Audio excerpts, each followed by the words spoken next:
Hello दोस्तों, आप सभी कैसे हैं। आप सभी का स्वागत है आपका अपना चैनल नूर तबस्सुम क्लासेस में। आज हम लोग पढ़ेंगे यूक्लिड विभाजन एल्गोरिथम के प्रयोग से एचसीएफ कैसे ज्ञात करते हैं। तो चलिए दोस्तों, सबसे पहले हम क्वेश्चन को पढ़ लेते हैं। क्वेश्चन कहता क्या है, तो यहाँ पे क्वेश्चन को पढ़ते हैं। निम्नलिखित संख्याओं का एचसीएफ ज्ञात करने के लिए यूक्लिड विभाजन एल्गोरिथम का प्रयोग कीजिए। इसका मतलब क्या है, इसका कहने का मतलब क्या है। इसका कहने का मतलब है यहाँ पे जो प्रश्न दिए गए हैं सभी को एचसीएफ यानी हाईएस्ट कॉमन फैक्टर, एचसीएफ कहे तो मोसो मतलब हो जाएगा महत्तम समापवर्तक ज्ञात करने के लिए कह रहा है यूक्लिड विभाजन एल्गोरिथम का प्रयोग से। तो यूक्लिड विभाजन एल्गोरिथम कहते किसे है दोस्तों। तो चलिए, यूक्लिड विभाजन एल्गोरिथम बराबर होता क्या है। तो यूक्लिड विभाजन एल्गोरिथम को ही यूक्लिड विभाजन प्रमेय का भी कहते हैं। तो यहाँ पे हम लिख लेते हैं यूक्लिड विभाजन एल्गोरिथम बराबर होता क्या है। यूक्लिड विभाजन एल्गोरिथम बराबर होता क्या है। तो यहाँ पे लिख लेते हैं यूक्लिड विभाजन एल्गोरिथम बराबर हो जाता है ए बराबर बी क्यू प्लस में आर, ये होता है। अब आप लोग कहेंगे ए बराबर बी क्यू प्लस में आर, ये क्या होता है। ये क्या होता है दोस्तों। तो ये आप लोग बचपन में पढ़ेंगे चौथा पाँचवा क्लास में। भाज बराबर भाजक गुना भागफल जोड़ शेषफल, वही यही कॉन्सेप्ट यहाँ भी है। यहाँ पे मैं लिख देती हूँ भाज बराबर भाज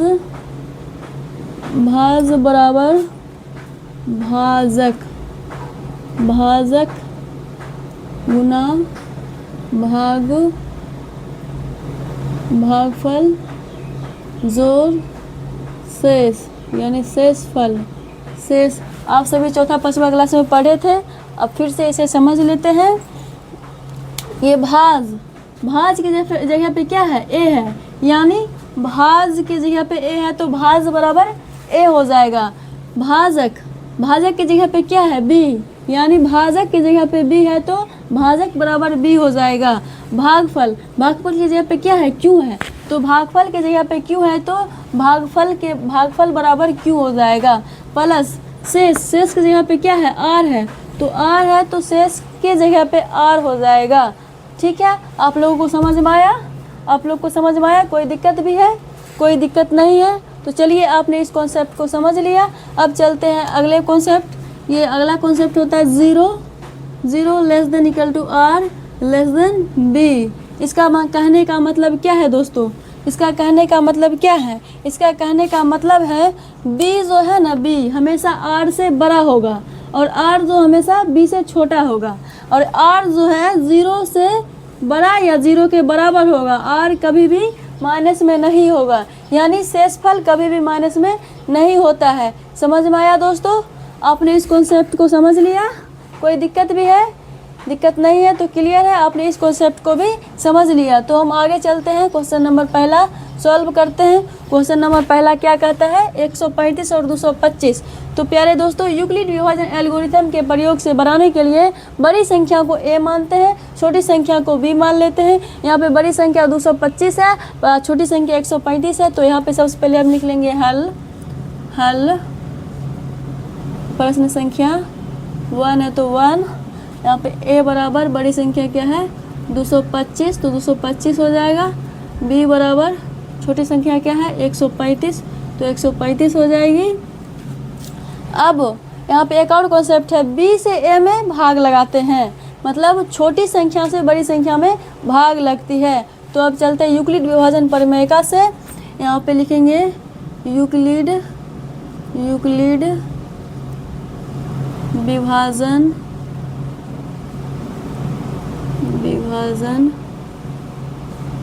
प्रमेय यूक्लिड विभाजन प्रमेयिका से। तो दोस्तों, यूक्लिड विभाजन एल्गोरिथम को यूक्लिड विभाजन प्रमेयिका भी कहते हैं, तो इसीलिए यहाँ पे यूक्लिड विभाजन प्रमेयिका से लिखे हैं। आप लोगों को समझ में आया। यूक्लिड विभाजन प्रमेयिका बराबर क्या होता है दोस्तों, अभी मैं बताई, a बराबर बी क्यू प्लस आर होता है। तो यहाँ पे हम लिख देंगे a बराबर बी क्यू प्लस में आर हो गया। तो यहाँ पे b का वैल्यू क्या है, a का वैल्यू क्या है 225, तो 225 रख लेंगे। और b का मान 135 है तो 135 रख लेंगे। और यहाँ गुना यहाँ जो होता है ना दोस्तों, यहाँ गुना जो होता है, यहाँ जो है ना गुना छिपा हुआ रहता है, तो यहाँ पे गुना हम लिख लेते हैं। गुना लिख लिए, क्यों, क्यों की जगह पे कुछ नहीं तो क्यों रहने देंगे, अब प्लस में आर। यहाँ पे क्या करना है हमें दोस्तों, क्यू और आर ज्ञात करना है। तो क्यू और आर ज्ञात करने के लिए हमें छोटी संख्या से बड़ी संख्या में भाग देना होता है, यानी भाजक से भाज में भाग देंगे। तो यहाँ पे हो जाएगा 135 से भाग देंगे 225 में। तो एक बार में, दो बार में नहीं लगेगा, तो एक बार में लगा के देखते हैं। एक बार में लगाएंगे तो घट के 0, 12 में से 3 गया तो 9, यहाँ 0। तो यहाँ हो जाएगा ये हो जाएगा आर, ये हो जाएगा क्यू, ये हो जाएगा आर, ये हो जाएगा क्यू। यहाँ पे हम लिख लेते हैं दोस्तों 225 बराबर 135, क्यू का मान आ गया 1, तो 1 लिख लेंगे, प्लस आर का मान 90 है तो 90 लिख लिए। अच्छा, ये प्रक्रिया कब तक करनी है दोस्तों, ये प्रक्रिया तब तक करनी है जब तक आर के स्थान पे 0 ना आ जाए। आर के स्थान पे यानी शेषफल जब तक 0 नहीं आएगी तब तक ये प्रक्रिया चालू रहेगी। तो अब चलते हैं अगला, इसको 135 को उठा के इधर कर लेते हैं। 135 को उठा के इधर कर लिए और ये 90 को यहाँ लिख लिए। अब 90 से 135 में भाग देंगे, यहाँ 90 से 135 में भाग देंगे तो हो जाएगा 90 दूना 180, नहीं लगेगा, एक बार में लगेगा। 90 कम 90 घट के 5, 13 में से 9 गया तो 4 बचेगा, ये हो जाएगा आर, ये हो जाएगा क्यू। तो यहाँ पे हम इसका मान पुट कर लेते हैं। क्यू का मान है 1 तो 1 प्लस आर का मान है 45 लिख लिए। अब इसको उठा के इधर कर लेंगे, 90 को उठा के यहाँ कर लिए, 45 को यहाँ लिख लेंगे गुना। अब यहाँ पे जो है 45 से 90 में भाग लगाएंगे, तो यहाँ 45 से 90 में भाग लगाएंगे तो हो जाएगा 45 दूना 90, घट के 0, ये हो गया आर, ये हो जाएगा क्यू। मैं आपको बोली थी जब तक आर नहीं आएगा, शेषफल 0 नहीं आएगा, तब तक इस प्रक्रिया जारी रहेगी। तो यहाँ पे 0 आ गया, यहाँ से यहाँ आंसर हमारा आ गया। यहाँ पे मैं लिख लूँगी क्यू का मान 2 है तो 2 लिख लूँगी, प्लस आर बराबर 0 तो 0। यहाँ पे काउंट करना, पीछे से तीसरा नंबर में जो आएगा जो संख्या वही हमारा आंसर होगा। यहाँ पे काउंट करते हैं 1 2 3 यानी 45 हमारा आंसर हो गया। यहाँ पे लिख लेंगे हम, अतः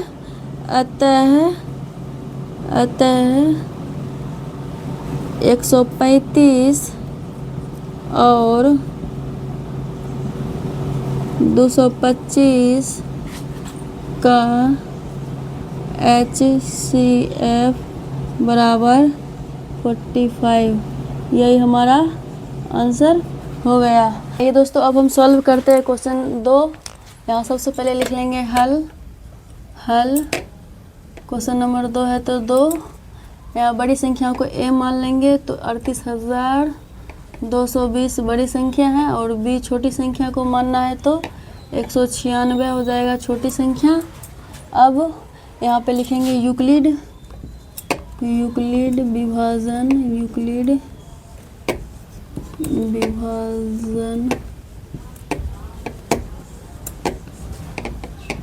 प्रमेय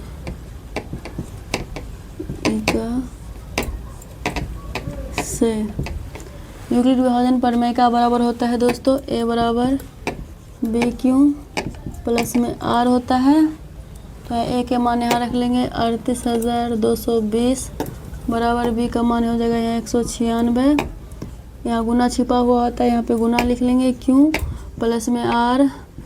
यहाँ पे आर और क्यू ज्ञात करना है, उससे पहले 196 से 38,220 में भाग लगाएंगे। 38,220 में भाग लगाएंगे तो यहाँ एक बार में, दो बार में नहीं लगेगा, एक बार में लगा के देखते हैं। घट के हो जाएगा 6, 17 में से 9 गया तो 8, 2 में से गया तो 1, ये हो जाएगा। अब अगला अंक उतार लेंगे दोस्तों। अब यहाँ 9 से लगा के देखते हैं। 9 से 9 6 54 के 4 हासिल गया 5, 9 9 81, 5 86 6 बच गई, हासिल गया 8, 9 का 9 8 1 17, घट के हो जाएगा 12 में से 4 गया तो 8, यहाँ जगह 5 में 6 गया तो 9, 15 में से 6 गया तो 9, 0 0। अब यहाँ अगला अंक उतार लेंगे इतना 0। इसको 5 से लगा के देखते हैं दोस्तों।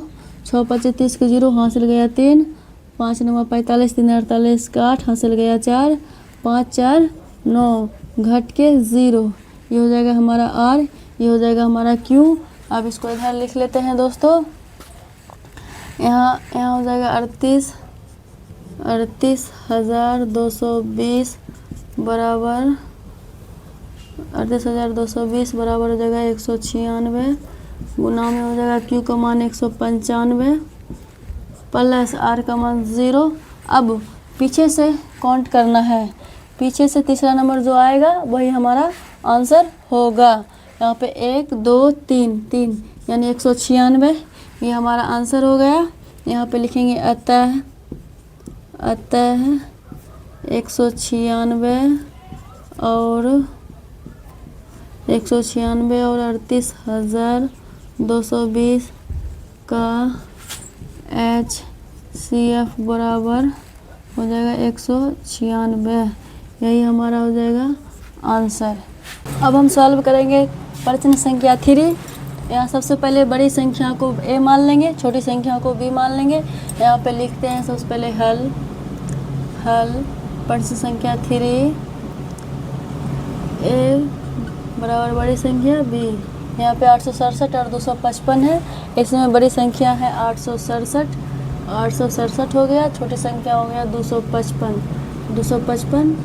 यहाँ पे लिखेंगे यूक्लिड विभाजन प्रमेय से। यहाँ पे हो जाएगा यूक्लिड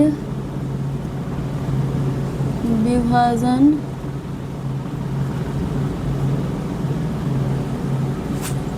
प्रमेय से यहाँ हो जाएगा A बराबर BQ प्लस में R। तो यहाँ पे A का मान रख लेंगे 867 हो जाएगा, B का मान हो जाएगा 255 गुना Q प्लस में R। अब 255 से 867 में भाग लगाएंगे, तो यहाँ लिख लेंगे 255 867, 3 बार में भाग लगा के देखते हैं। 5 3 15 हासिल गया 1, 5 3 15 116 6 हासिल गया 1, 3 दूना 6 1 7 घट के 2 0 1, ये हो जाएगा हमारा R, ये हो जाएगा हमारा Q। इसका मान यहाँ रख लेते हैं 867 255 गुना में Q का मान होगा 3 प्लस R का मान हो जाएगा 102, लिख लिए। अब दोस्तों इसको इधर कर लेना है, 255 को उठा के इधर लिख लिए और 102 को यहाँ लिखना है। अब 102 से 255 में भाग लगाएंगे, तो यहाँ पे लिख लेंगे 102 255 भाग लगाएंगे 2 बार में हो जाएगा 204 घट के हो जाएगा ये 2 बार में हो जाएगा 204 घट के हो जाएगा 150, ये हो जाएगा R, ये हो जाएगा हमारा Q। अब यहाँ इसका मान पुट कर लेंगे, Q का मान 2 है तो 2 प्लस में R का मान 51 तो 51।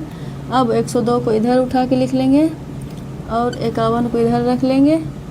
अब फिर 51 से 102 में भाग लगाएंगे तो हो जाएगा 2 बार में 102 घट के 0, क्यों यहाँ पे R हो जाएगा। यहाँ पे लिख लेंगे Q का मान 2 प्लस में R का मान 0। अब पीछे से काउंट करना है, वही तीसरा नंबर जो आएगा वही हमारा आंसर हो जाएगा। यहाँ पे काउंट करेंगे 1 2 3 3, ये यहाँ पे लिख लेंगे अतः 867 और 255 का HCF बराबर 51, यही हमारा हो गया आंसर हो गया दोस्तों। आइए दोस्तों अब हम सॉल्व करेंगे प्रश्न संख्या 2। देखते हैं प्रश्न संख्या 2 कहता क्या है। सबसे पहले हम प्रश्न संख्या 2 को पढ़ लेंगे, पढ़ के देखते हैं क्या कह रहा है। दर्शाइए कि कोई भी धनात्मक विषम पूर्णांक 6q + 1 या 6q + 3 या 6q + 5 के रूप का होता है जहाँ q कोई पूर्णांक है। तो दोस्तों इसका कहने का क्या मतलब है, कहने का मतलब है कि साबित करें, साबित करने के लिए कह रहे हैं। तो तो प्यारे दोस्तों यहाँ पे आप देखेंगे कि बहुत सारे स्टूडेंट जो है ये क्वेश्चन को पढ़ते ही देखते ही मतलब सोचने लगते हैं, डर जाते हैं, कहते हैं यार ये क्वेश्चन तो मुझसे नहीं बनेगी, ये क्वेश्चन काफ़ी ज़्यादा मुश्किल है। तो मैं इसे काफ़ी ज़्यादा आसान तरीक़ों से आपको बताऊंगी कि आपको लगने लगेगा यार ये प्रश्न तो चुटकी में सॉल्व हो जाएगी, चुटकी में सॉल्व हो जाएगी। तो चलिए इस प्रश्न को समझने के लिए बस एक छोटा सा लॉजिक है, जिस लॉजिक को समझना है। तो चलिए आज हम इस लॉजिक को समझ लेते हैं। सबसे पहले यहाँ लिखेंगे दिया क्या है, दिया क्या है। तो यहाँ पे दिया जो है वो हमें लिख लेना है। दिया है 6q + 1, 6q + में 1, उसके बाद है 6q + 1, 6q + 3, उसके बाद है 6q + 5। ये हमें दिया हुआ है, ये हमें दिया हुआ है, इसको आपको नोट कर लेना है। समझ में आया दोस्तों। अब यूक्लिड विभाजन प्रमेय से यूक्लिड विभाजन प्रमेय का बराबर क्या होता है दोस्तों, a = bq + में r होता है कि नहीं दोस्तों, होता है, बिल्कुल होता है। a = bq + में r होता है। तो यहाँ पे देखेंगे a की जगह पर कुछ नहीं है तो a ही रहने देंगे, b की जगह पर 6 है तो 6 रहेगा, q की जगह पर q है तो q ही रहेगा, प्लस r की जगह पे 5 है, 3 है, 1 है, मतलब अलग अलग संख्याएं हैं। तो हमें इससे क्या पता चला, मतलब a और r ज्ञात करना है। आप लोगों को समझ में आया दोस्तों, बिल्कुल समझ में आया होगा हमें क्या ज्ञात करना है। तो हमें a और r ज्ञात करने के लिए सबसे पहले हमें मानना होगा। सबसे पहले मैं इधर यहाँ पे आती हूँ, फिर हल सबसे पहले हल लिखूँगी, उसके बाद मानना है। माना धनात्मक विषम पूर्णांक, माना धनात्मक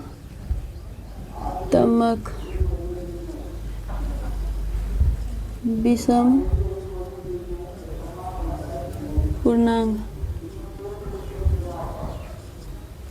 पूर्णांक किसे कहते हैं आप सभी को पता है दोस्तों, पता है। चलिए हम पूर्णांक बता देते हैं, पूर्णांक किसे कहते हैं। जैसे मान लो 0 इधर लेंगे धनात्मक पूर्णांक 1 2 3 4 5 ... अनंत तक हो जाएगा। फिर इधर जैसे हम ऋणात्मक पूर्णांक ले लेंगे -1 -2 -3 ... अनंत तक हो जाएगा। मतलब इसी को पूर्णांक कहते हैं। आप लोगों को समझ में आ गया दोस्तों, बिल्कुल समझ में आ गया होगा। तो चलिए इसे मिटा देते हैं। अब माना धनात्मक विषम पूर्णांक बराबर कोई भी पूर्णांक हम ले लेंगे। जैसे हम a मान लिए, a पूर्णांक ले लिए a, और इसके बाद क्या हो जाएगा b यानी भाजक क्या हो जाएगा दोस्तों, भाजक क्या हो जाएगा। तो भाजक यहाँ देख सकते हैं आप, b की जगह पर 6 है तो 6 यहाँ पे इसका भाजक हो जाएगा।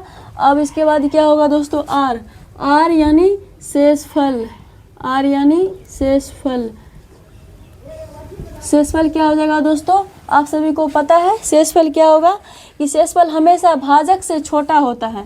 शेषफल हमेशा भाजक से छोटा होता है। मैं आपको बताई थी 0 < r b। इसका मतलब क्या है, इसका मतलब है b जो हमेशा r से छोटा होगा, r जो है 0 के बराबर या 0 से बड़ा होगा। बस यही कॉन्सेप्ट यहाँ भी है, इसको हमें समझना है।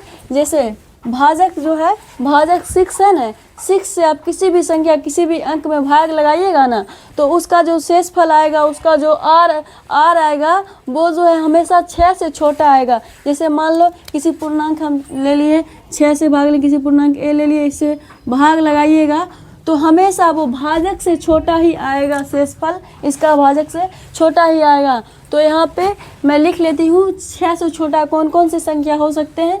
0 हो सकते हैं, 1 2 3 4 5, ये सभी संख्या भाजक से छोटा है। किसी न किसी अंक या संख्या रखने पर ये सभी शेषफल प्राप्त हो सकते हैं। आप लोग ज्ञात करके देख सकते हो, 6 से भाग लगाइए किसी भी संख्या में, उसका जो शेषफल आएगा वो हमेशा भाजक 6 से छोटा ही आएगा। तो चलिए अब हमें ज्ञात करना है आगे क्या करना है। अब यूक्लिड विभाजन प्रमेय का से यहाँ पे हम लिख लेंगे यूक्लिड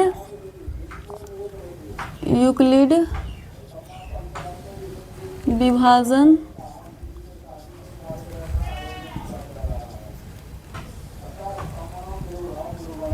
प्रमेय इका से। यूक्लिड विभाजन प्रमेय का बराबर क्या होता है दोस्तों? तो यहाँ पे हम लिख लेंगे a बराबर बी क्यू प्लस में r, प्लस में r होता है। अब यहाँ पे क्या करेंगे, जब r बराबर 0 रखेंगे तब देखते हैं क्या आएगा। जब r बराबर 0 तब a बराबर b की जगह पर 6 है तो 6 लिख देंगे, गुना q की जगह पर q है तो q ही रहने देंगे, अब प्लस r की जगह पे 0 माने हैं तो 0। अब यहाँ सॉल्व करेंगे 6q हो जाएगा। अब जब r की जगह पे 1 रखेंगे तब देखते हैं क्या होता है। a बराबर 6q प्लस में 1, तो ये हो जाएगा a बराबर 6q प्लस में 1 हो जाएगा। इसको ही रहने देते हैं, इसको मिटा देते हैं, इसको ही रहने देते हैं।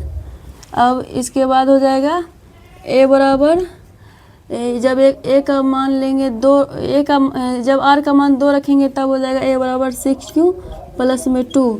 जब r का मान 3 रखेंगे तब हो जाएगा a बराबर 6q प्लस में 3। जब r का मान 4 रखेंगे तब हो जाएगा a बराबर 6q प्लस में 4 हो जाएगा। जब r का मान 5 रखेंगे तब हो जाएगा a बराबर 6q प्लस में 5 हो जाएगा। तो दोस्तों यहाँ पे ही हमारा आंसर आ गया, आंसर आ गया। बस सिंपल सा थोड़ा सा एक दिमाग लगाना है, बस आप आंसर लिख दीजिएगा। आंसर क्या, क्वेश्चन क्या कह रहा है यहाँ पे पढ़ लीजिए। कहता है कोई भी धनात्मक विषम पूर्णांक, कोई भी धनात्मक विषम पूर्णांक हमें साबित करना है, तो हम यहाँ पे लिख लेंगे।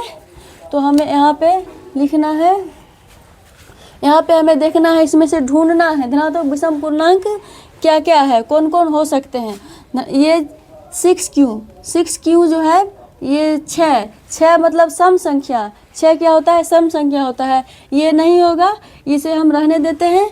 अब ये बराबर 6q प्लस 1, 6 1 7, 7 जो होता है विषम संख्या है, इसकी ज़रूरत है, इसको हम घेर लेंगे।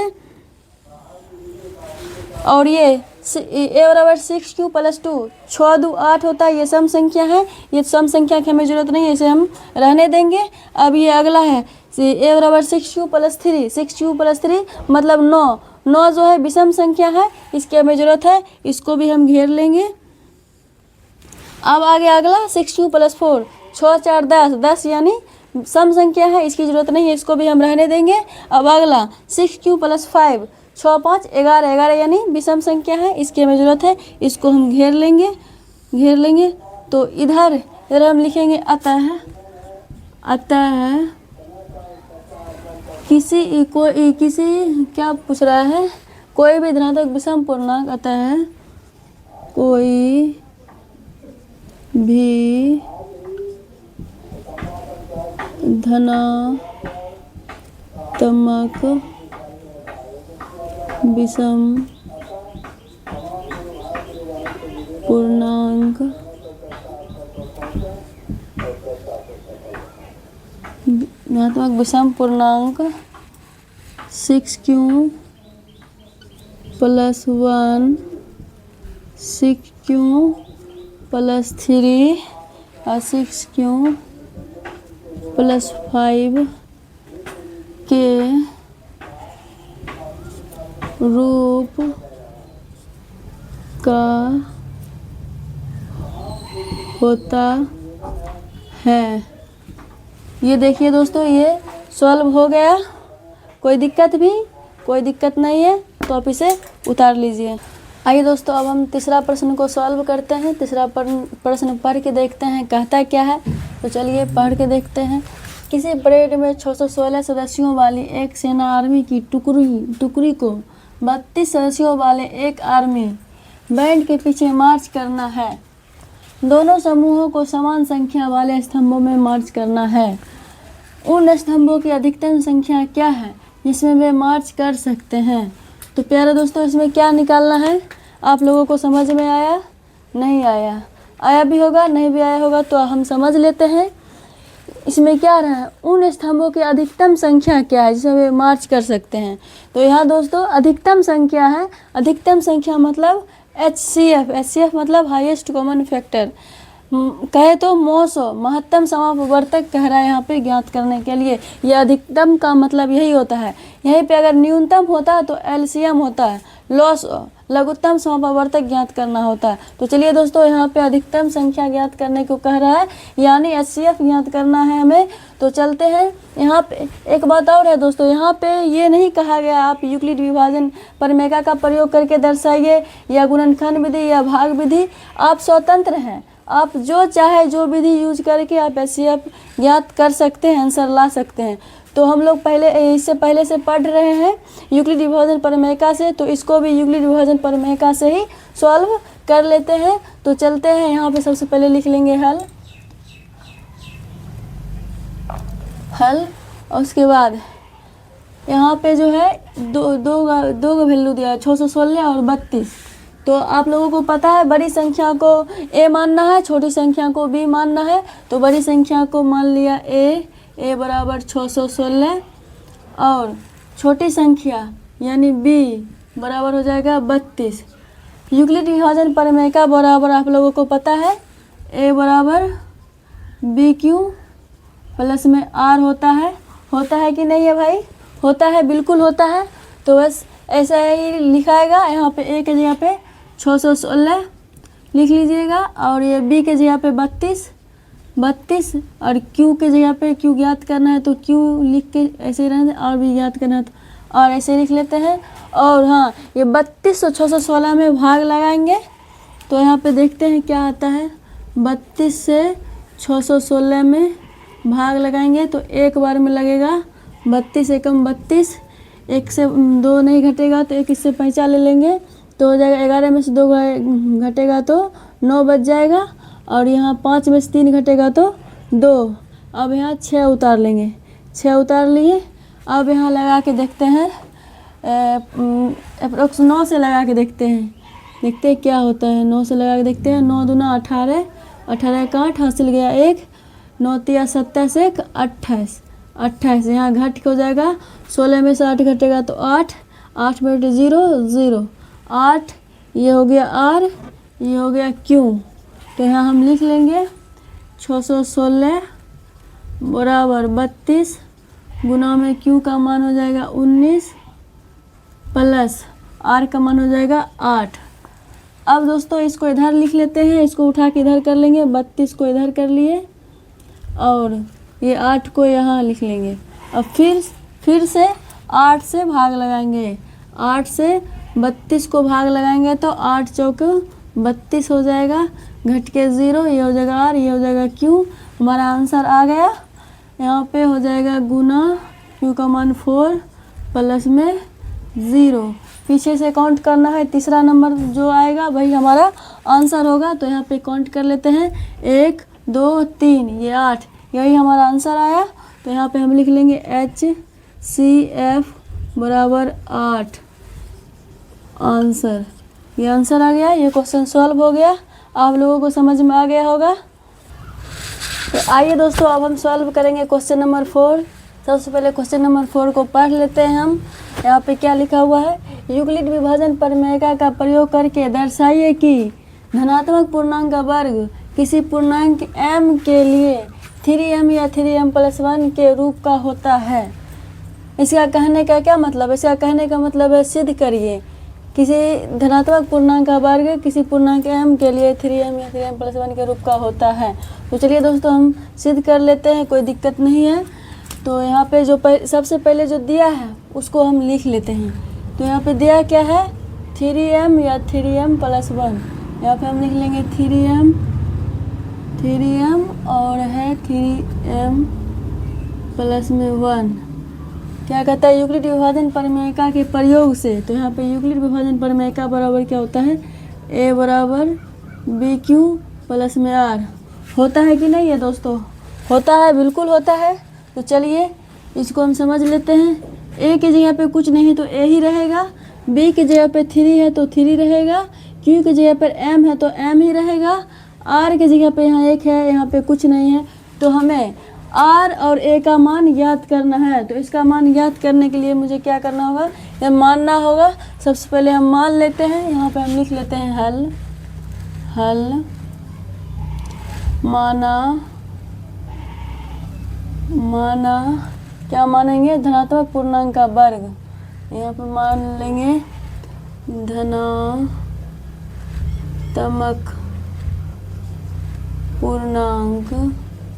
धनात्मक पूर्णांक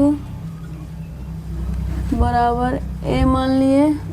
अब क्या मानेंगे यहाँ पे b यानी भाजक।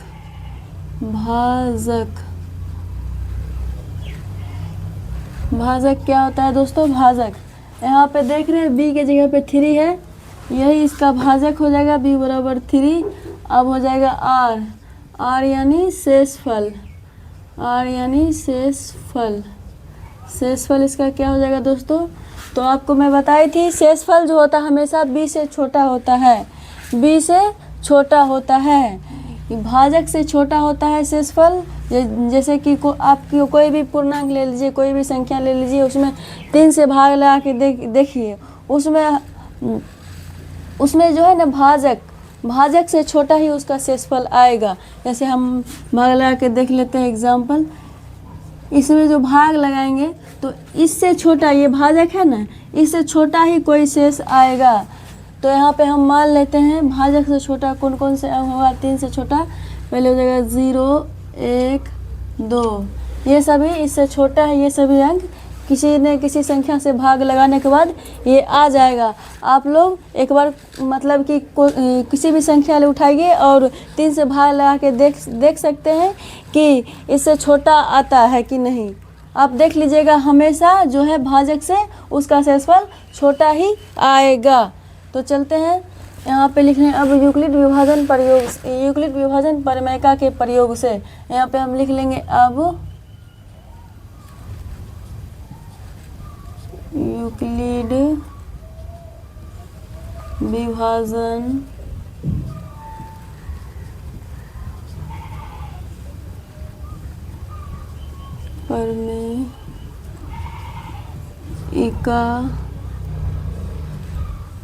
प्रमेयिका से।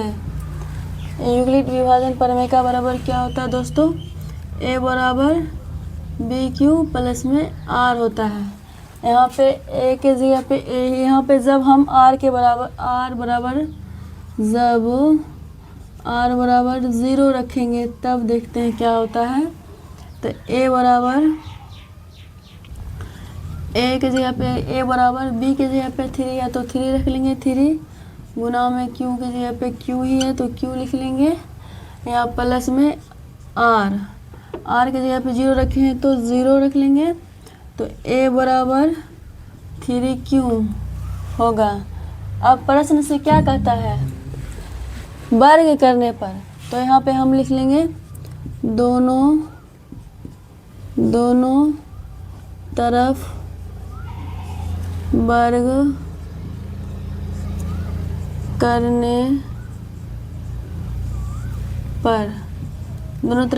करने पर क्या आएगा, a² बराबर 3q का होल स्क्वायर। यह हो जाएगा a² बराबर 9q²।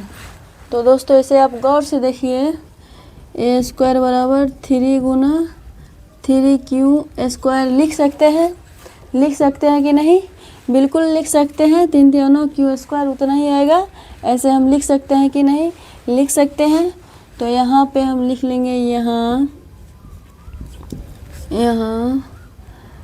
3q² बराबर m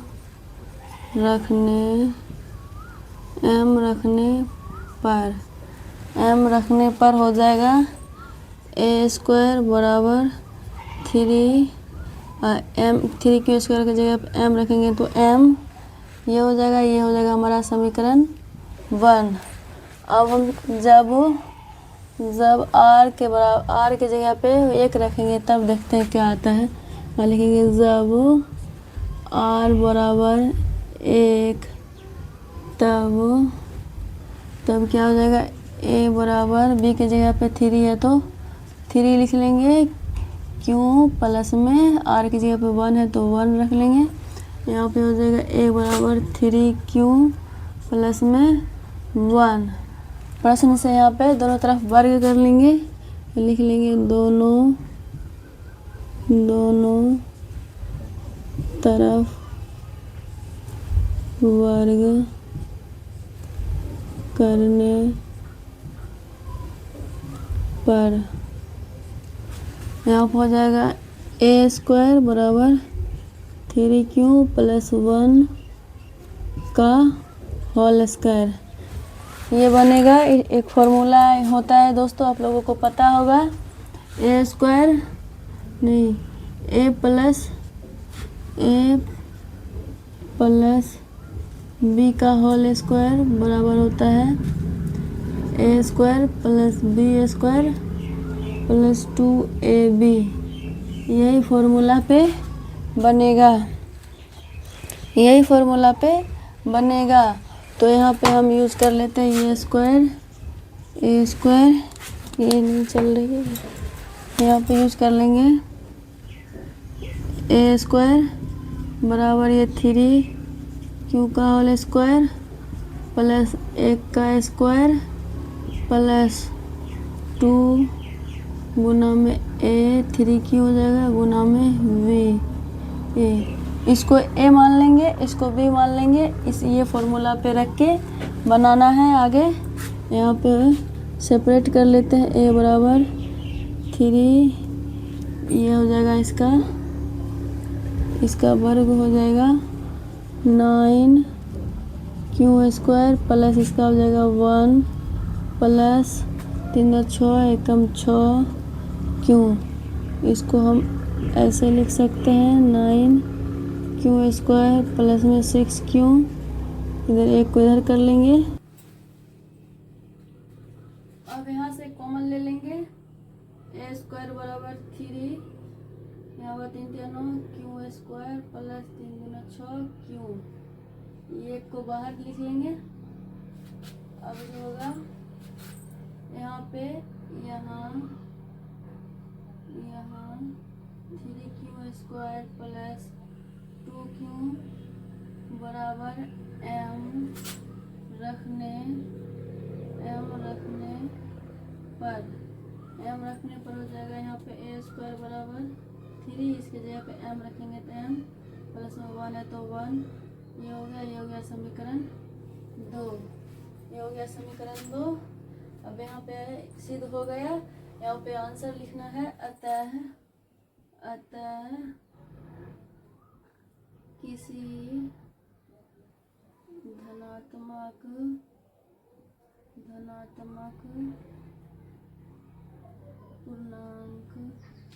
धनात्मक पूर्णांक का वर्ग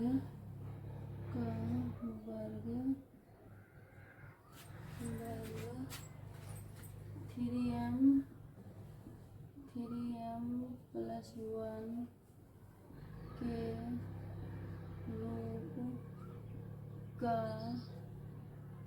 होता है। तो ये हमारा सिद्ध हो गया दोस्तों। अब चाहो तो इसे यहाँ पे ऐसे भी लिख सकते हैं, समीकरण 1 और समीकरण 2 से यह साबित होता है कि किसी धनात्मक पूर्णांक का वर्ग 3m या 3m + 1 के रूप का होता है। अब चाहे तो ये भी लिख सकते हैं। ये दोस्तों अब हम सॉल्व करते हैं क्वेश्चन नंबर 5। देखते हैं क्वेश्चन नंबर 5 कहता है क्या है। सबसे पहले क्वेश्चन नंबर 5 को हम पढ़ लेते हैं। यहाँ पे लिखा हुआ यूक्लिड विभाजन प्रमेय का प्रयोग करके दर्शाइए कि किसी धनात्मक पूर्णांक का घन 9m + 1 या 9m + 8 के रूप का होता है।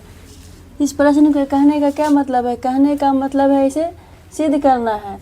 आप इसे गौर से देखिए। ये जो पहले बनाए थे क्वेश्चन नंबर 4 बस हूबहू उसी के जैसे है, बस उसमें सिर्फ वर्ग था, इसमें घन कह रहा निकालने के लिए। तो चलिए सिद्ध करते हैं। सबसे पहले जो दिया है उसे हम लिख लेते हैं। यहाँ पे क्या दिया हुआ है? 9m और है 9m + 1, 9m + 1 और है 9m + 8, 9m प्लस में 8। ये हमें दिया हुआ है, ये 8 लिख लेते हैं, ये हमें दिया हुआ है। अब यहाँ पे होगा यूक्लिड विभाजन प्रमेय का बराबर a बराबर बी क्यू प्लस में आर। तो ए के जगह पे ए ही है, बी की जगह पे 9 है तो 9 रख लेंगे, क्यू के जगह पे एम है तो एम रख लेंगे, आर की जगह पे 8 है तो आर की जगह पे यहाँ पे कुछ नहीं है, इधर 1 है इधर 8 है। तो हमें क्या करना होगा, आर और ए दोनों का मान ज्ञात करना होगा। तो उससे पहले आते हैं प्रश्न पे, हम मान लेते हैं, यहाँ पे लिख लेते हैं हल माना क्या मानेंगे, धनात्मक पूर्णांक का घन, माना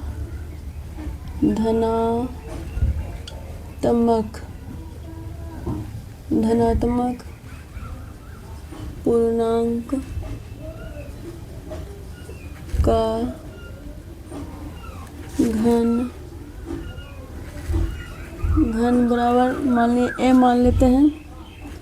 अब इसके बाद हो जाएगा बी यानी भाजक क्या हो जाएगा, यहाँ पे आप देख रहे हैं बी की जगह पे 9 है तो 9, इसका भाजक 9 हो जाएगा। अब क्या होगा, अब है आर यानी शेषफल,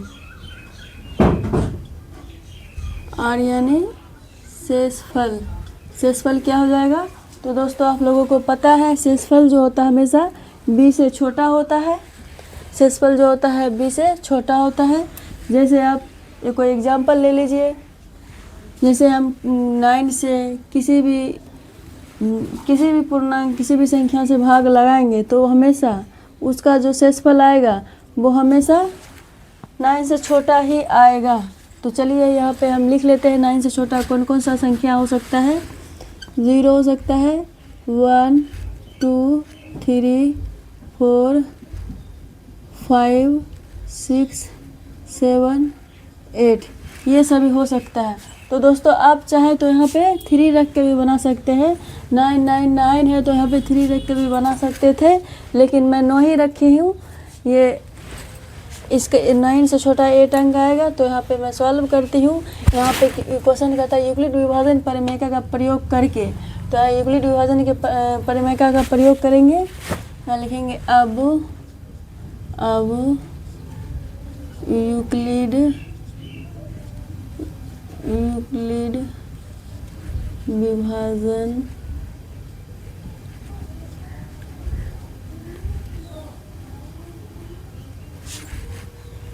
परिमेयका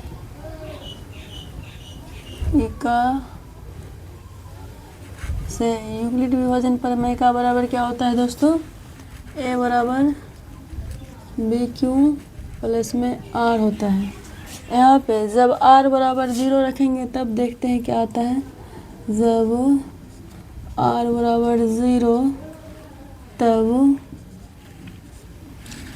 a बराबर बी क्यू प्लस में a बराबर यहाँ पे b की जगह पे 9 है तो 9 रख लेंगे, गुना q की जगह पर m है तो अभी q ही रहने देंगे, बाद में से m में कन्वर्ट कर लेंगे, m रख लेंगे। यहाँ प्लस में r की जगह पे 0 रखे हैं तो 0, ये हो जाएगा 9q, 0 करेंगे तो 9q हो जाएगा। उसके बाद यहाँ प्रश्न से कहता है घन करने पर, इसे घन करना है। यहाँ पे कहता है दोनों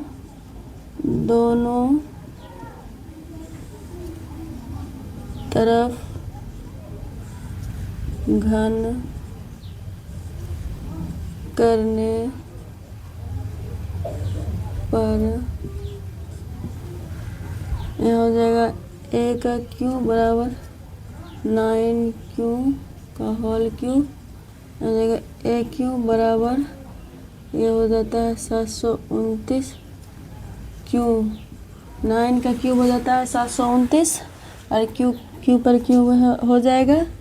इसको हम ऐसे लिख सकते हैं दोस्तों, इसको ऐसे 9 गुना 81 क्यूब।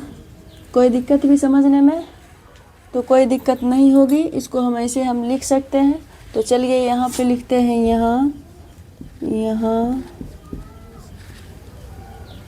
9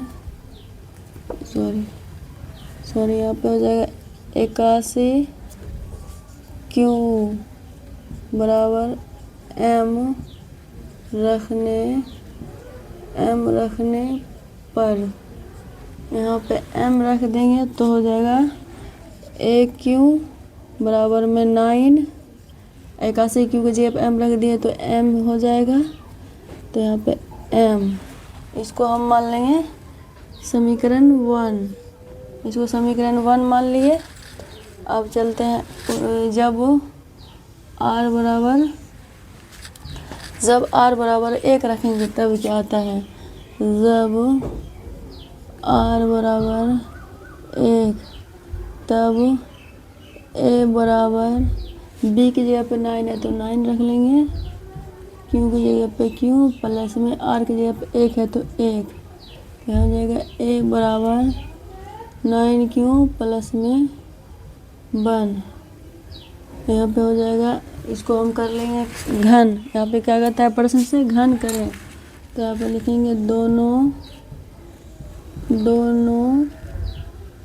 तरफ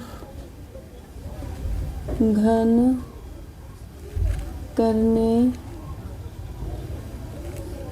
पर, दोनों तरफ घन करेंगे तो हो जाएगा ए क्यू बराबर 9q प्लस में 1, ये हो जाएगा। तो यहाँ पे हम लिख लेंगे, यहाँ पे एक फार्मूला होता है दोस्तों, मैं आपको बता देती हूँ, इसके लिए एक फार्मूला होता है, वो मैं यहाँ पे लिख देती हूँ। फार्मूला कहाँ पे लिखूँ, यहाँ पे इसको रिमूव करके यहाँ पे लिखूँ फार्मूला, क्या होता है a प्लस बी का होल क्यू बराबर होता है A cube plus B cube plus 3a square B plus 3ab square, ये फार्मूला होता है दोस्तों। आप इसको ऐसे भी कर सकते हैं, A cube plus 3a square B plus 3ab square plus B cube, दोनों एक ही बात है, ये फार्मूला होता है, बस इसी पे ये यहाँ बनेगा। तो यहाँ पे हम लिख लेंगे ए क्यू बराबर, ये हो जाएगा, सॉरी यहाँ पे 9q होल स्क्वायर प्लस में हो जाएगा 3 गुना 9q का स्क्वायर प्लस में हो जाएगा b, 3a स्क्वायर b, यहाँ हो जाएगा फिर plus 3 Guna a Q Guna b square, मतलब 1 का स्क्वायर फिर प्लस हो जाएगा b स्क्वायर, b का क्यूब कर लिए।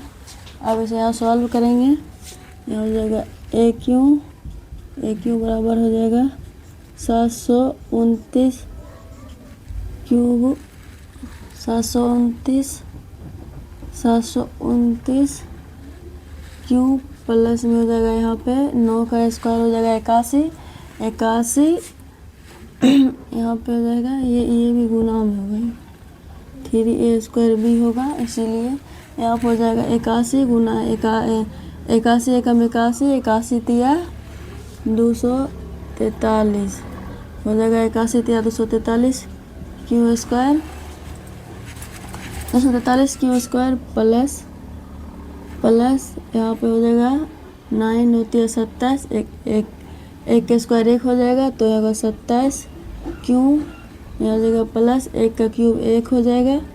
तो अब इसे यहाँ सेपरेट कर लेंगे, तो ए क्यू बराबर यहाँ पे हम कॉमन लेंगे 9, तो हो जाएगा 81 क्यू प्लस यहाँ हो जाएगा 81 कॉमन लेंगे, 9 कॉमन लेंगे तो हो जाएगा 27 क्यू स्क्वायर प्लस यहाँ पर हो जाएगा 3 नंबर 27 3 क्यू प्लस 1 को बाहर कर देंगे, बाहर कर लिए। अब यहाँ पे क्या करना है, यहाँ पे लिखना है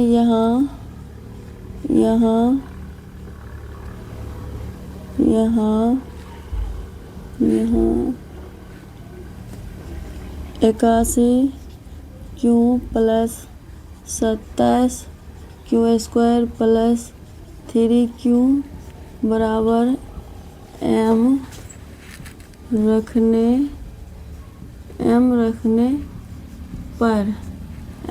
पर हो जाएगा यहाँ पे दोस्तों।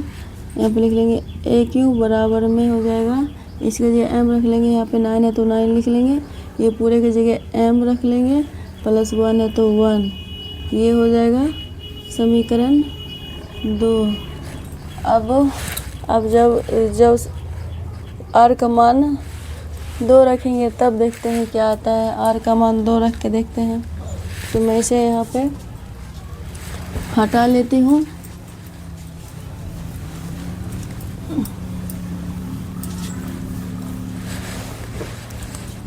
R का मान जब 2 रखेंगे तो देखते हैं क्या आता है।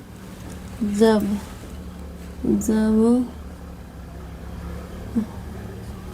R बराबर 2 तब A बराबर B की जगह पर 9 है तो 9 रख देंगे। 9 क्यू प्लस में R की जगह पर 2 है तो 2 रख लेंगे। यहाँ पे हो जाएगा A बराबर 9Q प्लस में 2। अब कहता है दोनों तरफ घन करने, यहाँ पे लिख लेंगे दोनों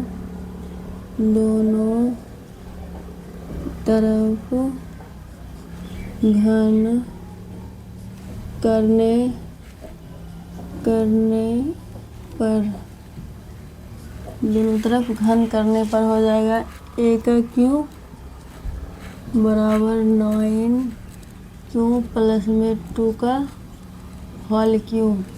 यहाँ हो जाएगा AQ बराबर, बस वही फार्मूला लगेगा, A प्लस B का होल क्यू बराबर AQ plus 3A square B plus 3AB square plus BQ, वही फार्मूला लगेगा। यहाँ पे हम लिख लेते हैं 9Q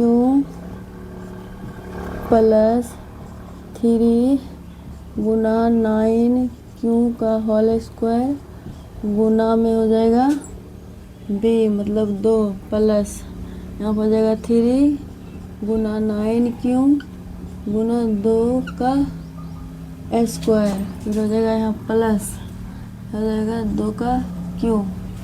ठीक है, तो यहाँ पे अगर लिख लेंगे AQ बराबर 9 का क्यूब हो जाएगा 729 क्यू प्लस में हो जाएगा 9 का स्क्वायर 81, 81 दूना 162, 162 तिया 486, 486 क्यू स्क्वायर प्लस में हो जाएगा 2 का स्क्वायर 4, 4 नंबर 36, 36 तिया 108, 108 हो जाएगा 108 क्यू प्लस में हो जाएगा 2 का क्यू 8। तो अब हम यहाँ कॉमन ले लेंगे AQ बराबर, यहाँ पे 9 कॉमन लेंगे तो यहाँ हो जाएगा 81, 81 क्यू प्लस में हो जाएगा 54, 54 क्यू स्क्वायर प्लस में हो जाएगा यहाँ पे 12 नंबर 108, 12 क्यू यहाँ प्लस 8 बाहर रख लेंगे। तब यहाँ पे लिखेंगे यहाँ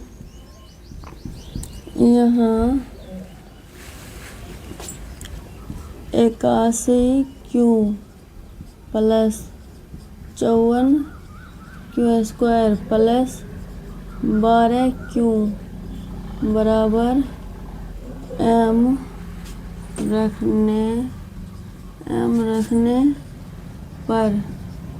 रखने पर यहाँ हो जाएगा AQ बराबर 9, इसकी जगह पे M रख लेंगे तो M प्लस में 8 है तो 8 लिख लिए। ये हो गया समीकरण 3, ये हो गया, ये सिद्ध हो गया। अब यहाँ पे हम लिखेंगे अतः समीकरण 1 समीकरण 2 एवं समीकरण 3 से यह साबित होता है होता है कि किसी धनात्मक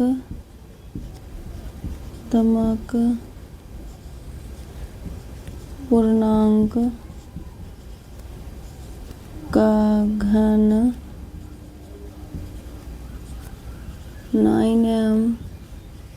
9m प्लस 1 9m प्लस 8 के रूप का होता है।